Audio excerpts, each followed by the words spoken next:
Hi, we'll continue reading Law of Equity. We have almost come to the end of it. So, Doctrine of Election. In equity, the doctrine of election is founded on the rule that a person who takes under an instrument must give effect to every part of it.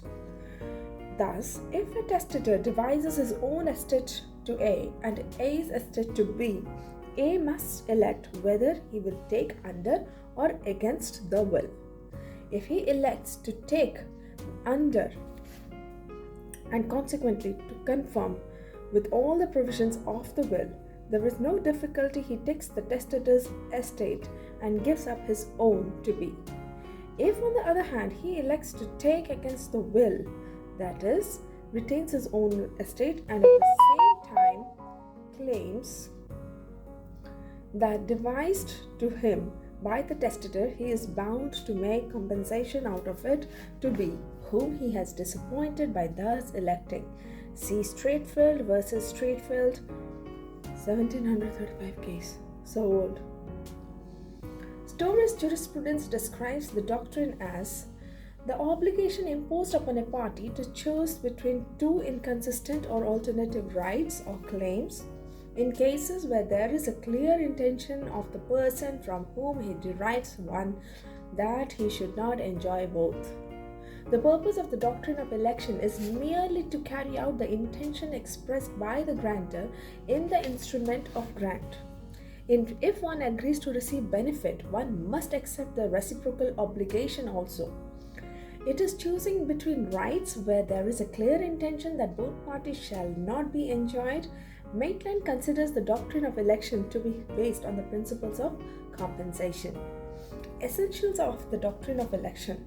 The intention of the grantor or testator to dispose of the property which is not his own should be clear. The grantor or testator must give his own property to the person whose property he shall attempt to dispose of by his will or deed. Incorporation of the doctrine of India. Unlike the English law, the doctrine of election in India aims at or results in the principle or rule of forfeiture or confiscation and not on that of compensation. Section 181 to 190 of the Indian Succession Act deals with the doctrine of election in cases of wills, and Section 35 of the Transfer of Property gives effect to this doctrine in general. How is the election made? Election may be implied be conduct. Example, where a person put to his election has long enjoyed the property granted to him, knowing of his duty to elect, he will be deemed to have elected in favor of the instrument. Election can definitely be made expressly by an instrument, example, a deed or a will. An election made is binding on the legal representatives of the donee. However, if a party bound to elect dies without having elected and both the benefits given to him and the property of his which is given away devolve upon the same person, then that person can elect. If, however, they devolve upon several persons in the same proportion, then each can elect according to his interest. Further, the election must be made within the time, if any, stipulated in the instrument or in the absence of such stipulation, within a reasonable time, failing which the election would be deemed to have been made against the instrument. So here we complete law of equity.